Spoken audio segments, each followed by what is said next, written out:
আসসালামু আলাইকুম। বাংলাদেশ বেতার রংপুর। স্থানীয় খবরে আমন্ত্রণ জানাচ্ছি শফিউল হারুন। ভোটার তালিকা হালনাগাদ কার্যক্রম গতকাল থেকে শুরু হয়েছে।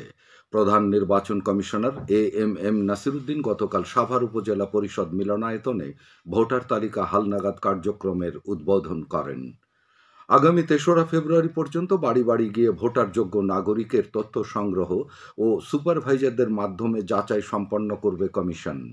পহেলা জানুয়ারি ২০০৮ বা তার আগে যাদের জন্ম তাদের ও বিগত ভোটার তালিকায় হালনাগাদ কার্যক্রমে যারা বাদ পড়েছেন তাদের তথ্য বাড়ি বাড়ি গিয়ে সংগ্রহ করা হবে বলে জানিয়েছেন নির্বাচন কমিশন। এদিকে রংপুর সিটি কর্পোরেশনের ৩৩টি ওয়ার্ড এবং ৮টি উপজেলায় ইতোমধ্যেই ভোটার তালিকা হালনাগাদ কার্যক্রম ও প্রচারণা শুরু হয়েছে। এ উপলক্ষে নগরীর বিভিন্ন পাড়া মহল্লায় চালানো হচ্ছে মাইকে প্রচারণা। জাতীয় বিশ্ববিদ্যালয়ের অধিভুক্ত স্নাতক সম্মান শ্রেণীতে পাঠদানকারী কলেজসমূহে ২০২৪-২৫ শিক্ষাবর্ষে প্রথম বর্ষ স্নাতক শ্রেণীর ভর্তি কার্যক্রমে অনলাইন প্রাথমিক আবেদন আজ বিকেল ৪টা থেকে শুরু হচ্ছে। আগামী ২৮ ফেব্রুয়ারি পর্যন্ত এই ভর্তি কার্যক্রম চলবে। আগ্রহী প্রার্থীকে জাতীয় বিশ্ববিদ্যালয়ের ভর্তি বিষয়ক ওয়েবসাইট থেকে আবেদন ফর্ম পূরণ করতে হবে। রংপুর বেগম রোকেয়া বিশ্ববিদ্যালয়ের শিক্ষার্থী আবু সাঈদ সহ সকল হত্যা মামলার বিচার নিশ্চিত করতে চায় আন্তর্জাতিক অপরাধ ট্রাইব্যুনাল। তদন্ত শেষে দ্রুত গ্রেফতারি পরোয়ানা জারি করা হবে বলে জানিয়েছেন সংস্থাটির prosecutor barrister S M Moinul Karim. তিনি গতকাল আবু সাঈদ হত্যার ঘটনাস্থল বেগম রোকেয়া বিশ্ববিদ্যালয়ের ১ নম্বর গেটের সামনের সড়ক পরিদর্শন করে এই তথ্য জানান। অপরাধ ট্রাইব্যুনালের প্রধান বলেন, ঘটনার স্কেচ ম্যাপ তৈরি, প্রত্যক্ষদর্শীদের সাক্ষ্য গ্রহণ ও ইলেকট্রিক ডিভাইসের মূল ফুটেজ সংগ্রহ করে ফরেনসিক পরীক্ষা করা হবে। আবু সাঈদ ছাড়াও রংপুরে জুলাই আন্দোলনে হত্যার সকল ঘটনার তথ্য উপাত্ত সংগ্রহ করছে এই তদন্ত দল।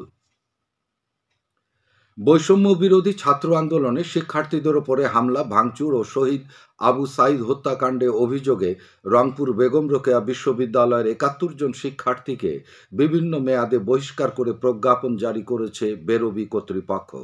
গতকাল প্রকাশিত এই প্রজ্ঞাপনে বিশ্ববিদ্যালয়ের ১০৯তম সিন্ডিকেট সভায় গৃহীত সিদ্ধান্ত অনুযায়ী ২৩ জনকে ১ সেমিস্টার, ৩৩ জনকে ২ সেমিস্টার এবং ১৫ জন প্রাক্তন শিক্ষার্থী ও ছাত্রলীগ নেতাকর্মীর বিরুদ্ধে আইনগত ব্যবস্থা নেয়ার সিদ্ধান্ত নেওয়া হয়েছে।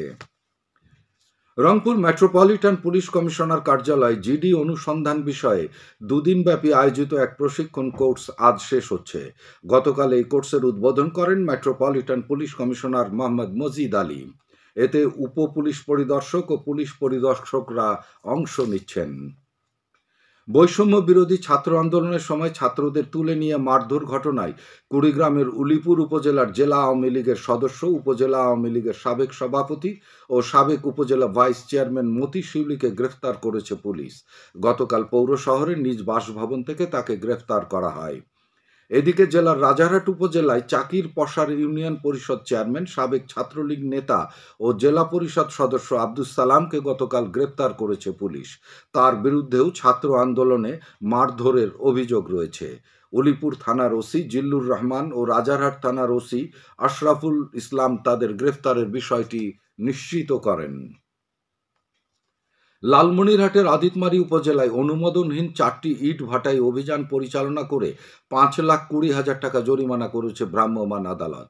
গতকাল উপজেলার বিভিন্ন এলাকায় অভিযান চালিয়ে জরিমানা সহ ইট ভাটা বন্ধ করে দেন ভ্রাম্যমাণ আদালতের নির্বাহী ম্যাজিস্ট্রেট ও উপজেলা সহকারী কমিশনার রওজাতুল জান্নাত।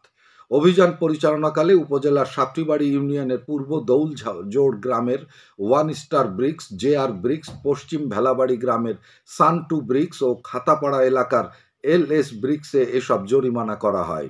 একই সাথে পরবর্তী নির্দেশনা না দেওয়া পর্যন্ত এসব ভাটার ইট তৈরি, পোড়ানো সহ সকল ধরনের কার্যক্রম থেকে বিরত থাকার নির্দেশনা দিয়েছেন ভ্রাম্যমাণ আদালত।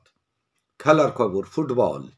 লালমনিরহাটের পাটগ্রাম উপজেলায় শহীদ জিয়া স্মৃতি ফুটবল টুর্নামেন্টের পাটগ্রাম উপজেলা একাদশ চ্যাম্পিয়ন হয়েছে।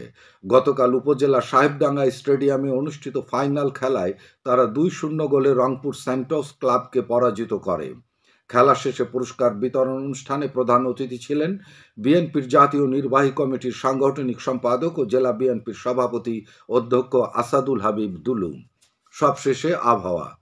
আজ সন্ধ্যে ৬টা পর্যন্ত পূর্বাভাসে বলা হয়েছে, দেশের অভ্যন্তরীণ নদীবন্দরগুলোর জন্য কোনো সতর্কবাণী নেই এবং কোনো সংকেতও দেখাতে হবে না। খবর শেষ হলো।